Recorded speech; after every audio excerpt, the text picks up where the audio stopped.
Welcome to rhythm of learning. PSC പരീക്ഷകളിലെ പുതിയ syllabus പ്രകാരം വളരെ ഇമ്പോർട്ടന്റ് ആയിട്ടുള്ള ഒരു ഭാഗമാണ് Kerala governance and system administration, അതായത് കേരളത്തിലെ ഭരണ സംവിധാനങ്ങൾ എന്ന് പറയുന്ന ഭാഗം അല്ലെ.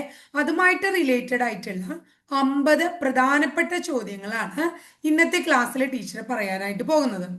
ഫസ്റ്റ് ക്വസ്റ്റ്യൻ: ഇന്ത്യൻ സിവിൽ സർവീസിന്റെ പിതാവ് എന്നറിയപ്പെടുന്ന വ്യക്തി ആരാണ്? ആരാണ്? കോൺവാലീസ് പ്രഭുവാണ്.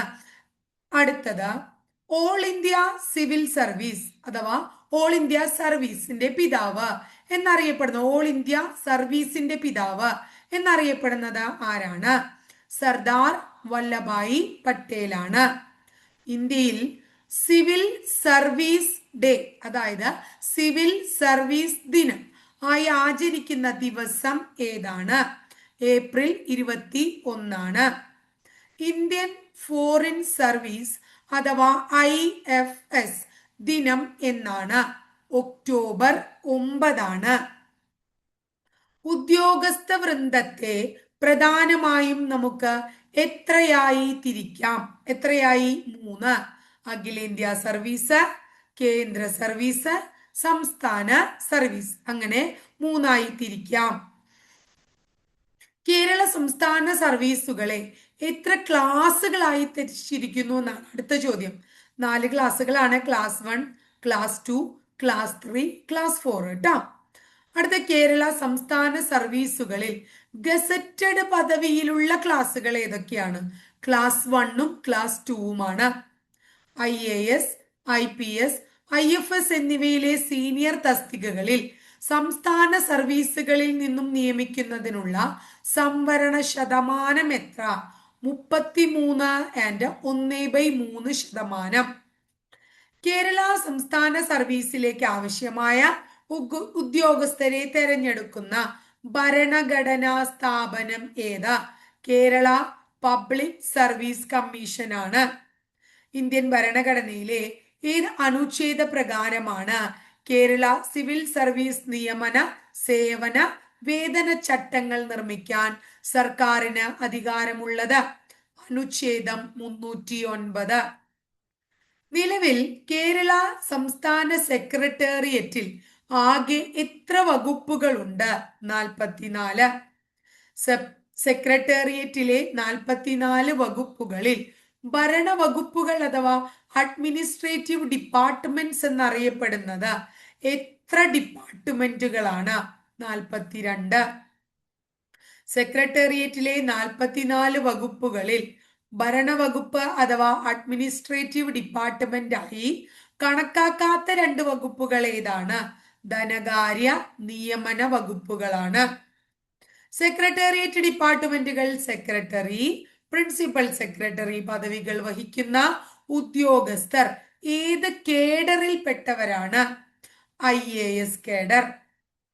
ഭരണനിർവഹണത്തിൽ കാര്യക്ഷമത വർദ്ധിപ്പിക്കാനും സേവനങ്ങൾ സമയബന്ധിതമായി പൊതുജനങ്ങൾക്ക് ലഭ്യമാക്കാനും സ്വീകരിക്കുന്ന നടപടികൾ എങ്ങനെ അറിയപ്പെടുന്നു?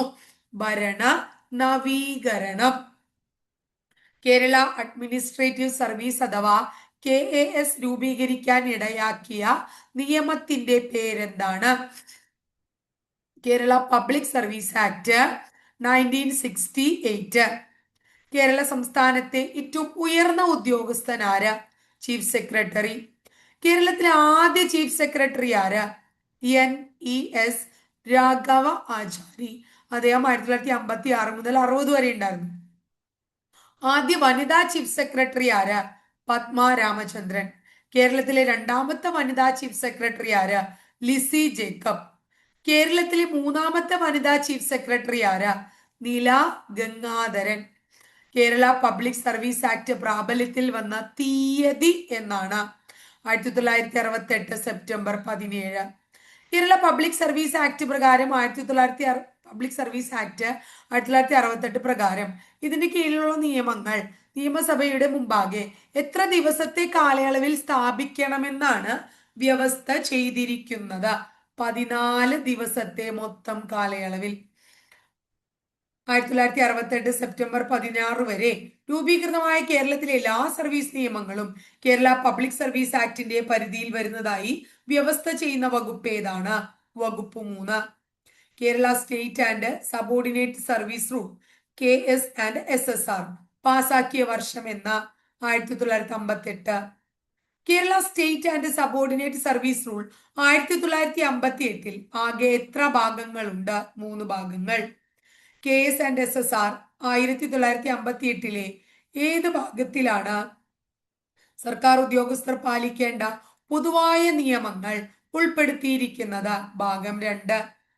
വിവിധ സർവീസുകളിലേക്കുള്ള സ്പെഷ്യൽ റൂൾസിനെ കുറിച്ച് KS&SSR 1958 ഏത് ഭാഗത്തിൽ പ്രതിപാദിക്കുന്നു? ഭാഗം 3.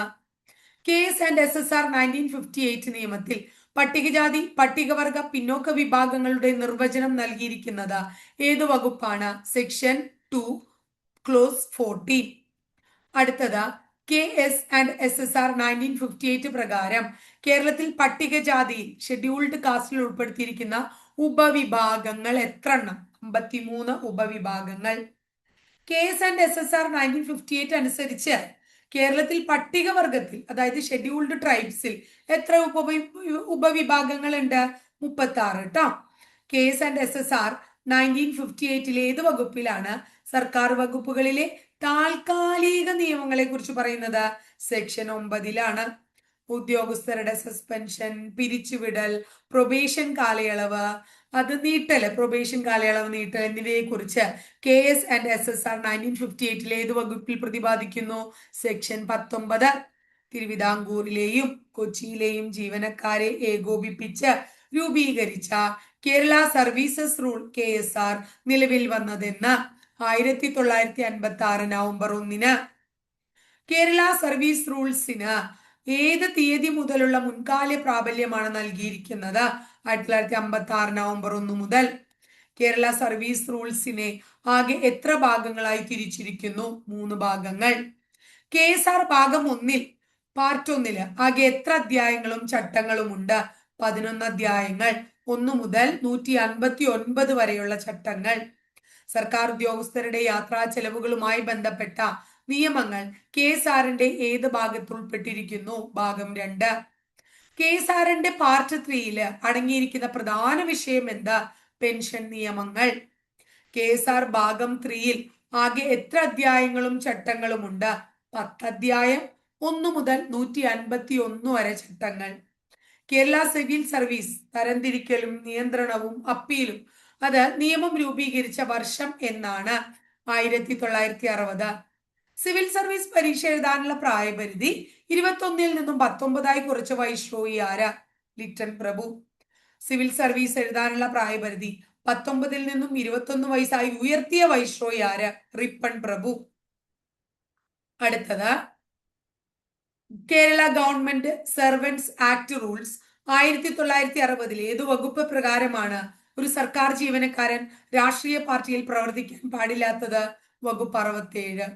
2014 ഭേദഗതി പ്രകാരം വർഗീയ മത സംഘടനകളുടെയോ ട്രസ്റ്റുകളുടെയോ ഭാരവാഹിത്വം വഹിക്കുന്നത് വിലക്കിക്കൊണ്ട് കണ്ടക്ട് റൂൾസിൽ കൂട്ടിച്ചേർത്ത വകുപ്പ് ഏതാണ്? വകുപ്പ് 67A. ഔദ്യോഗിക കർത്തവ്യ നിർവഹണ സമയത്ത് സർക്കാർ ജീവനക്കാർ ലഹരി പദാർത്ഥങ്ങൾ ഉപയോഗിക്കരുത് എന്ന് പരാമർശിക്കുന്ന കണ്ടക്ട് റൂൾസിലെ വകുപ്പ് ഏതാണ്? വകുപ്പ് 93B. സർക്കാർ ഉദ്യോഗസ്ഥർ വിട്ടുജോലിക്കായി 14 വയസ്സിന് താഴെയുള്ള കുട്ടികളെ നിയമിക്കരുത് എന്ന് പ്രതിപാദിക്കുന്ന വകുപ്പ് ഏതാണ്? വകുപ്പ് 93E. 1964 ഏപ്രിൽ 1 പ്രാബല്യത്തിൽ വന്ന കേരളത്തിലെ പ്രൊവിഡന്റ് ഫണ്ട് നിയമം ഏതാണ്? കേരള ജനറൽ പ്രൊവിഡന്റ് ഫണ്ട് നിയമം, GPF നിയമം. സെക്രട്ടേറിയറ്റിലെ ഓഫീസ് നടപടിക്രമങ്ങളെ കുറിച്ച് പ്രതിപാദിക്കുന്ന സെക്രട്ടേറിയറ്റ് മാനുവൽ പ്രസാദീകരിച്ച വർഷം എന്ന്? 1957. റവന്യൂ വകുപ്പിലെ നിയമനങ്ങളും അതുപോലെ തന്നെ നിയമങ്ങളും ഭേദഗതികളും അടങ്ങിയ റവന്യൂ ഗൈഡ് പുറത്തിറക്കുന്ന സ്ഥാപനം ഏതാണ്? ILDM, institute of land and disaster management. Clear ആയോ? ഇത്രയേ ഉള്ളൂ. നമുക്ക് എത്ര ചോദ്യങ്ങൾ? 50 ചോദ്യങ്ങൾ. അപ്പോൾ കേരളത്തിലെ ഭരണനിർവഹണവുമായിട്ട് റിലേറ്റഡ് ആയിട്ടുള്ള ചോദ്യങ്ങളാണ്. വളരെ ഇമ്പോർട്ടൻ്റ് ആയിട്ടുള്ള ഭാഗങ്ങളാണ്. അതിൻ്റെതായിട്ടുള്ള ഇമ്പോർട്ടൻസ് കൊടുത്ത് നിങ്ങൾ പഠിക്കുക കേട്ടോ. ഇത്രയേ ഉള്ളൂ. അടുത്ത ക്ലാസ്സിൽ ഇതിന്റെ ബാക്കി ഭാഗമായിട്ട് നമുക്ക് വീണ്ടും കാണാം കേട്ടോ.